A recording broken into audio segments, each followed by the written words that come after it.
Роднини на 63 загинати, повеќе од 200 повредени и македонската, но и светската јавност е во исчекување на утрешниот старт на судењето за најголемата трагедија во земјава. Судскиот процес за пожарот во дискотеката Пулс во Кочани, кој се случи на 16 март годинава, почнува утре во судницата во затворот Идризово. Денеска се прават последните подготовки за процесот во кој се обвинети 35 мина и 3 фирми.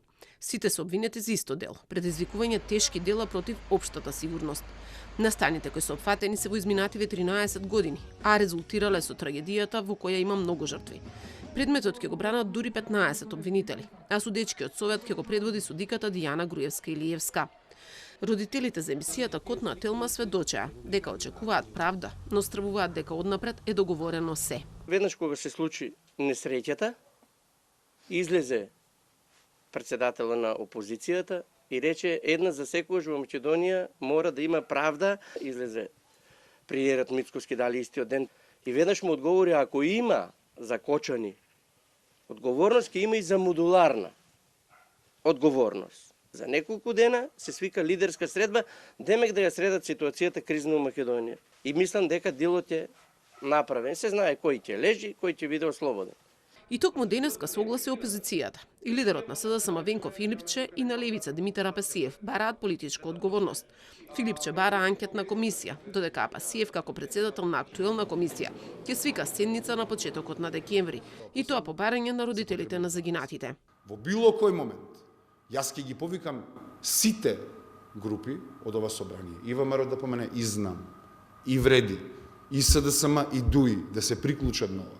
Од власта се согласуваат, но бараат да се дебатира и за други трагедии. Треба ваквата анкетна комисија да биде проширена и за сите други трагедии за кои што нема ни кривична, ни човечка, а на политичка одговорност. Па треба во собранието да се постават прашања и за модуларната клиника.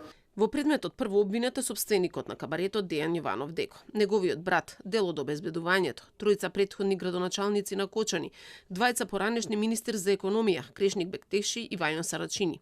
Од ова министерство надлежно за издавање на лиценците за ноќните клубови се обвинети и еден државен секретар и 5 мина службеници. Меѓу обвинетите е и актуелниот министер без ресор во владата на Мицковски Шабан Салиу, но е обвинет како поранешен директор на Дирекцијата за заштита и спасување. Од оваа институција се обвинети и тројца други бивши директори и еден генерален инспектор, раководител на инспекцијска служба во ДЗС. Се гонати локални инспектори, но и инженерката која го одобрила елаборатот за дискотеката.